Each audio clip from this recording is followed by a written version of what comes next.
Good morning, আমি নীলাঞ্জনা। আজকে আমার প্রথম পথ চলা শুরু তোমাদের সাথে। জানি না কতটা ভালো লাগবে আমার এই ছোট্ট ব্লগ। যদি ভালো লাগে আমার চ্যানেলটাকে অবশ্যই সাবস্ক্রাইব করো এবং অনেক ভালোবাসা দিও।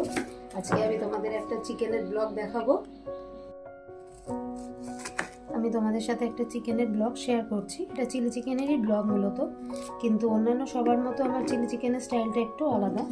আমি ওই কর্নফ্লাওয়ার দিয়ে বা ডিম দিয়ে ওইভাবে চিলি চিকেনটা করি না। আমি আজকে এখানে নিয়েছি 3টে পেঁয়াজ, একটু আদা আর একটা রসুন। এটাকে আমি আগে মিক্সিতে পেস্ট করে নেব। পেস্ট করার পরে আমি আমার প্রসেসটা শুরু করব রান্নার। আমি যেভাবে করব তোমাদের সাথে পুরোটাই শেয়ার করব। ব্লগ ধুয়ে নিলাম।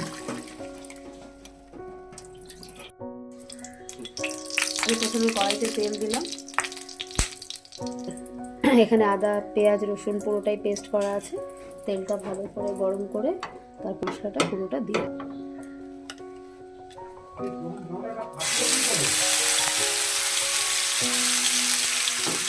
আদা পেঁয়াজ রসুন পুরো পেস্টটা দিয়ে দিলাম।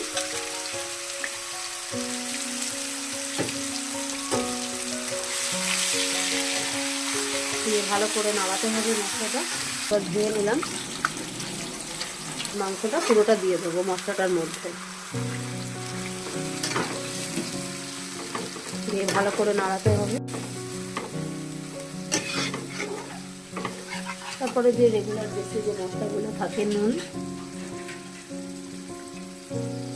এই 1 চামচ মতন দিতে হবে।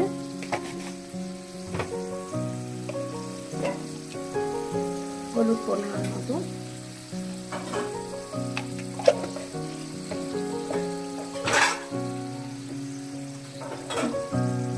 লঙ্কার গুঁড়ো দিলাম 1 চামচ, জিরে গুঁড়ো আন্দাজ মতো,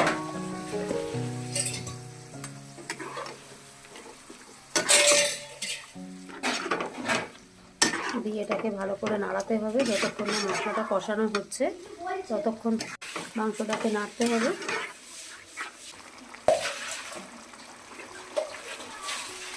চিলি সসটাও পরিমাণ মতো, সোয়া সসটাও দিতে হবে এই 1 চামচ মতন দিন।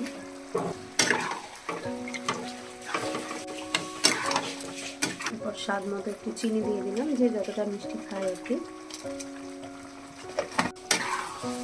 তোমরা অবশ্যই জানিও আমার এই চিকেনের রেসিপিটা কেমন লাগলো। বাড়িতে অবশ্যই ট্রাই করো, যদি ভালো লাগে নিজেরাও বানিও।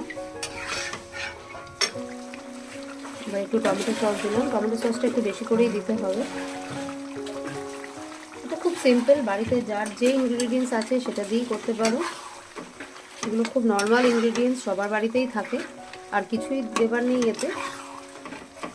এবার শুধু একটু নাড়াচাড়া করতে হবে। শুধু নামানোর আগে একটু গরম মশলা আর একটু কাঁচা লঙ্কা দিয়ে নামিয়ে নিতে হবে, কাঁচা লঙ্কা কুচি দিয়ে। এক্সট্রা কিছু দিতে চান এর মধ্যে ক্যাপসিকাম অ্যাড করতে পারেন, কেওড়া জল অ্যাড করতে পারেন। তো আমি এখানে সেরকম কিছুই অ্যাড করি না। আমাদের বাড়িতে এটাই সবাই নর্মাল ভালো খায়, তো সেই জন্য আমি এইভাবেই করি। যদি কেউ অ্যাড করতে চান তাহলে এর মধ্যে একটু কেওড়া জল অ্যাড করতে পারেন, একটু ক্যাপসিকাম, বা একটু নামানোর আগে যদি একটু পেঁয়াজ দেন সেটাও দিতে পারেন। পেঁয়াজ একটু ডুমো ডুমো করে কেটে সেটাও দেওয়া যেতে পারে। আমি সব মশলাগুলো দিয়ে এবং সসগুলো দিয়ে এটা একটু 10 মিনিটের জন্য সিম করে দিচ্ছি গ্যাসটা। এটা একটু হতে থাক, দেখা যাক এবার কত দূর এগোলো আমাদের প্রসেসটা। প্রায় হয়েই এসছে। এবার আমি লঙ্কাগুলোকে একটু কুচি কুচি করে কেটে দেবো। আমি এখানে 4টে মতন কাঁচা লঙ্কা দিয়েছি। যদি আর একটু কেউ ঝাল খেতে চান তাহলে আরও একটু বেশি করে দিতে পারেন। 4টেই মোটামুটি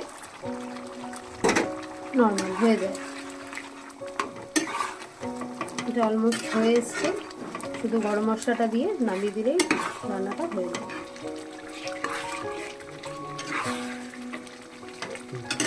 রান্নাটা অলমোস্ট ডান, কমপ্লিট হয়ে গেছে। আমি আমার ব্লগটা এখানেই শেষ করছি। সবাই ভালো থেকো, সুস্থ থেকো, টাটা।